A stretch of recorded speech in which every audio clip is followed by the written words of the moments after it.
is Whitney, and I am a medicine intern documenting my journey as I go throughout residency. In a previous video, I talked about my path to actually getting to where I'm at now. So, going from college to med school to now starting residency. And I thought it'd be a good idea to follow that up with a video about what the next couple of years will actually look like for me. So let's get into it. So I'm going into anesthesia, which requires 4 years of training after graduating from medical school.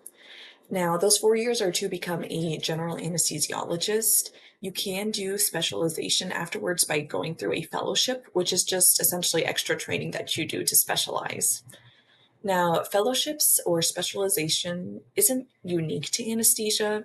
There are fellowships in pretty much every field of medicine that you can think of. So, internal medicine, family medicine, OBGYN, and so on. And all it essentially means is that you're just doing extra training to specialize. Now, you don't have to do a fellowship if you don't want to, but that's in most cases. There are some fields like pathology where I've heard that you actually do need to do that extra training just so that you can specialize, just because it is such a broad field. Now, this is stuff that I honestly found out just by talking to people. So, when I was in school, talking to people who were interested in these different fields, learning about what kind of fellowships are offered there. But I also learned about it when I was doing rotations in those different fields and talking to attendings and different residents who have actually gone through it or are going through it, just to learn about what each field can offer in medicine. All right, so that was kind of going into the weeds of like the way far future. So let's bring it back to my situation and what I'll be doing over the next few years.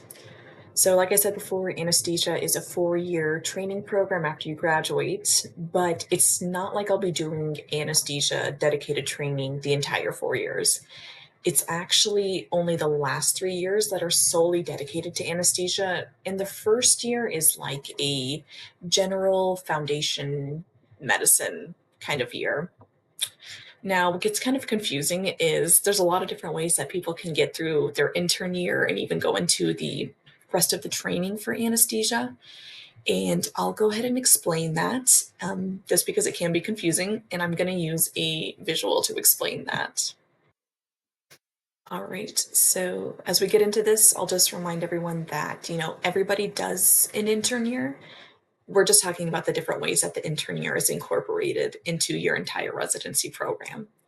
So I think the main delineation that we're going to be focusing on is if you're in a categorical program versus a non-categorical program.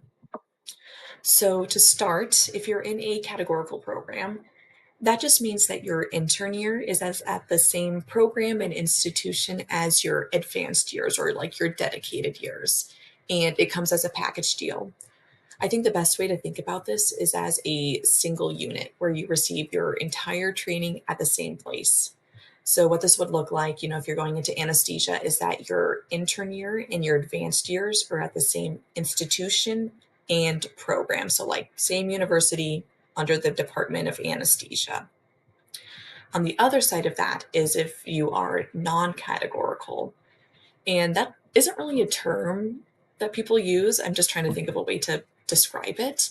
But this is where your intern year is actually completely separate from your advanced training years. And when I say completely separate, I mean, it could be a different hospital, different institution, different state. It really just depends on what the match kind of decides for you. So this is actually what I'm doing. I'm doing the more non-categorical path where I had to move out of state to complete my intern year.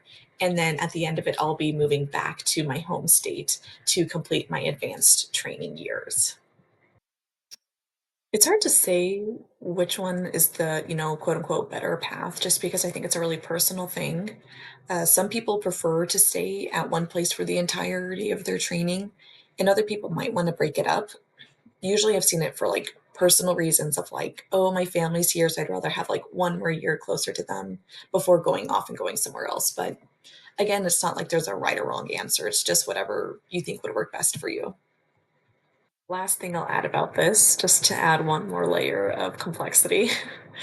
If you do the non categorical path in a way, what your intern year looks like can actually be different. There's different ways you can get through it. And I think of it as like three buckets or three ways to get through it. So you can do a internal medicine intern year, a general surgery intern year, or something called a transitional year. Now, for internal medicine and general surgery, those are considered like prelim years. And by that, what it means is like you are going into that year as if you are pursuing that field as a specialty. So, like, you're working with the general surgery residents and you're doing the same rotations and same requirements that they have. And that's what you focus on the entire year. Same for internal medicine. You're like in there doing the same things that the internal medicine residents are doing. Now, for a transitional year, it's a bit more of like a melting pot of different rotations. So you'll do both internal medicine and general surgery, you'll do emergency medicine, and a whole bunch of different electives. It really just depends on where you do your transitional year at. So that's actually the path that I'm taking, the last one, transitional year. And I'm really excited for it because I feel like having a broader foundation will actually be really helpful when going into anesthesia, just because there is a lot of internal medicine and you obviously are working with surgery as well. So I think just having a little bit of both will actually be really helpful. But I can't confirm that quite yet. We will see. Okay, actually, I thought of one other thing I wanted to add on.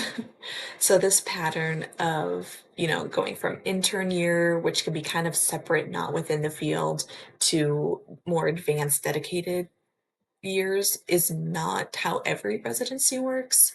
So for things like PM&R, dermatology, radiology, it kind of follows that flow of like doing a general year and then more dedicated advanced years. But for things like internal medicine, general surgery, family medicine, emergency medicine, that's not the case, where instead on day one, you're actually doing things within that field. So it really can look different, again, just based on specialty. And that's something that you'll figure out as you're going through school and you become more interested.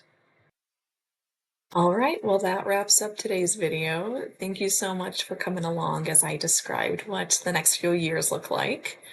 I guess now I just gotta go do them and get through them. We'll see you next time. Take care.